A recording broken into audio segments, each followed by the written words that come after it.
अस्सलाम वालेकुम क्लास। ये आज मैं आपको आइकम पार्ट 1 अकाउंटिंग का चैप्टर नंबर 2 अकाउंटिंग इक्वेशन का क्वेश्चन नंबर 3 करवाऊंगी। ठीक है, पहला और दूसरा मैंने आपको करवा दिया हुआ है। अब मैं आपको क्वेश्चन नंबर 3 करवाऊंगी।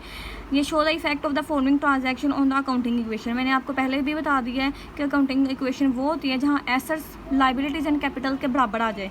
ठीक है, उन्होंने बोला है कि ट्रांजैक्शन जो है ना उनको अकाउंटिंग इक्वेशन पे शो करें।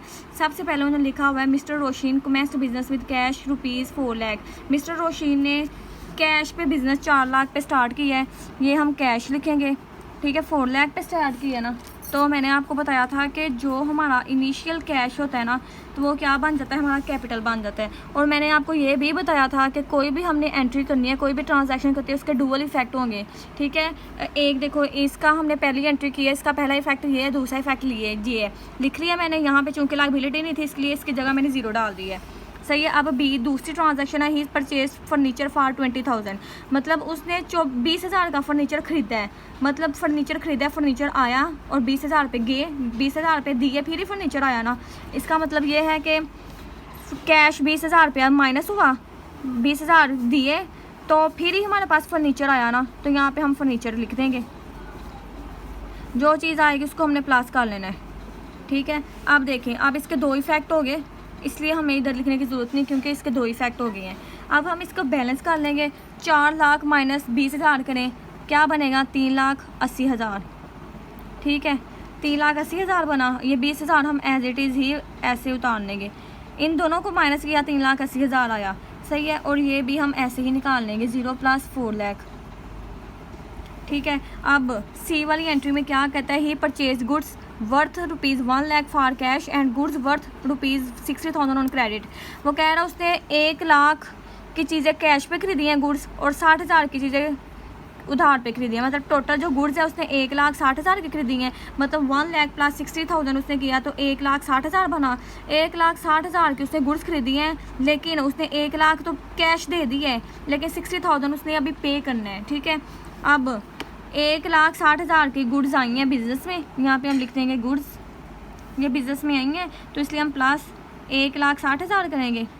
ठीक है, और जिसमें से उसने 1 लाख पे कर दिया, मतलब कैश पे किया है, कैश गया तो ये माइनस हो गया। और लेकिन 60,000 के गुड्स उसने अभी 60,000 के अभी उसने पैसे देने हैं। मतलब जो पैसे, जिनको पैसे देने होते हैं वो क्रेडिटर होता है। ये हमारी लाइबिलिटी हो गई है क्योंकि हमने 60,000 अभी क्या करना है, माइनस करना है। 60,000 हम यहाँ पे लिख देंगे क्योंकि हमने उनको अभी पे करना, अभी पे नहीं किया है। ठीक है, अब हम इनका बैलेंस कर लेंगे। 3,80,000 में से 1 लाख माइनस किया, 2,80,000 बन गया। प्लस ये यहाँ पे चूँकि फर्नीचर की एंट्री नहीं, यहाँ पे 0 डाल देंगे। ये 20,000 में 0 प्लस करें 20,000 ही बना, प्लस 1,60,000।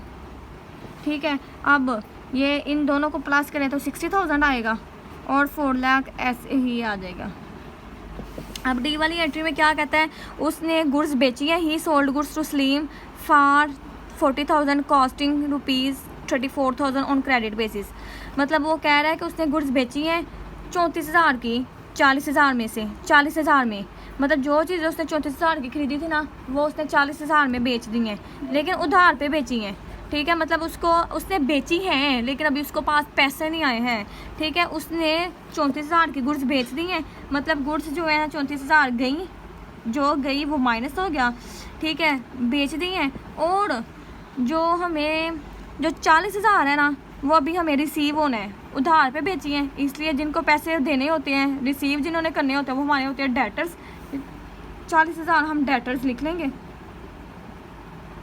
ठीक है, अब ये हम करेंगे, इन दोनों को अगर हम माइनस करें, 40,000 माइनस 34,000, ये बना 6,000।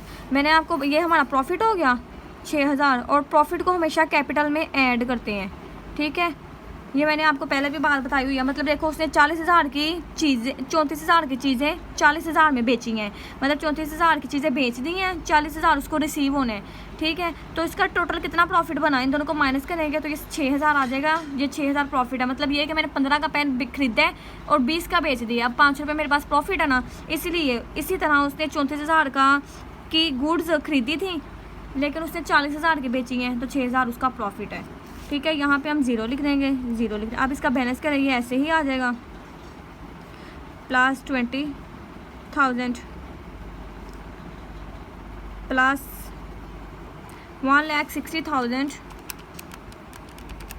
माइनस 34,000 1,26,000 आ गया, प्लस ये 40,000 ऐसे ही आ जाएगा, ठीक है। और ये भी 60,000 ऐसे ही आ जाएगा क्योंकि ये हमारी लाइबिलिटी अभी हमने पे नहीं की। और 4 लाख ये इन दोनों को प्लस किया 4,06,000 आ जाएगा, सही है। अब हम देखते हैं ई एंट्री में क्या कह रहा है। कह रहा है ही विड्रू कैश ₹6,000 फॉर इस पर्सनल यूज़, मतलब उसने पर्सनल यूज़ के लिए 6,000 निकाले हैं बिजनेस से। जो विड्रॉ कैश होता है, वो जो विड्रॉ अमाउंट होती हैं या जो पर्सनल यूज़ के लिए निकालता है वो हमारी ड्राइंग्स होती हैं। और ये बात आपने हमेशा याद रखनी है कि जो ड्राइंग्स होती हैं उसको कैपिटल में से हमने माइनस करना होता है। मतलब 6,000 उसने निकाला है, पर्सनल यूज़ के लिए कैश गया 6,000, ठीक है। और मैंने आपको ये बताया कि 6,000 इसका हमने डुअल इफेक्ट भी तो लिखना है ना, जो 6,000 है ना उसको हमने हमेशा कैपिटल में से माइनस करना होता है। ये बाकी सारे हम ज़ीरो निकाल देंगे। 280,000 माइनस 6,000 करें, 2,80,000 माइनस 6,000, 2,74,000 आ गया। ये ऐसे ही 2 लाख नीचे उतार लें, 20,000 नीचे उतार लेंगे, प्लस 1,26,000 प्लस 40,000, ये 60,000 ऐसे ही आ जाएगा। ये प्लस 4,06,000 में से 6,000 निकाले, बाकी 4 लाख ही बच गया, ठीक है। तो अब एफ वाली एंट्री में क्या कह रहा है, ही पेड रेंट ऑफ बिल्डिंग ₹4,000, उसने 4,000 बिल्डिंग का रेंट पे किया है। और ये जो रेंट है हमारा एक्सपेंस होता है, और मैंने आपको बताया था एक्सपेंस को हमेशा हमने कैपिटल में से माइनस करना है। 4,000 उसने रेंट पे किया है, मतलब पैसों से पे किया है, पैसे गए, ये इसका ऐसे ही ज़ीरो आ जाएगा, ठीक है। और मैंने आपको बताया कि जो एक्सपेंस होता है इसका हमने डुअल इफेक्ट भी तो निकालना है ना, इसको हम एक्सपेंस को हम हमेशा कैपिटल में से माइनस करते हैं 4,000। अब 2,74,000 में से 4,000 निकाले, 2,70,000 आ गया, 2,70,000 प्लस ये 20,000 ऐसे ही आ जाएगा, प्लस 1,26,000 प्लस 40,000, ठीक है। अब ये 60,000 प्लस 4 लाख में से 4,000 माइनस किया, 3,96,000 आया। अब हमने देखना है कि हमारा आंसर ठीक आया कि नहीं, हमारा सवाल ठीक है कि नहीं। हम इस वाले बैलेंस को, मतलब जो एंड पे हमारा बैलेंस एसेट को प्लस करेंगे। मैंने आपको बताया है ना कि जो एसेट हमारे हैं, एसेट जो होते हैं वो लाइबिलिटी प्लस कैपिटल के इक्वल होते हैं, मतलब लेफ्ट हैंड साइड और राइट हैंड साइड का आंसर इक्वल होना चाहिए। हम एसेट को प्लस करते हैं, 2,70,000 प्लस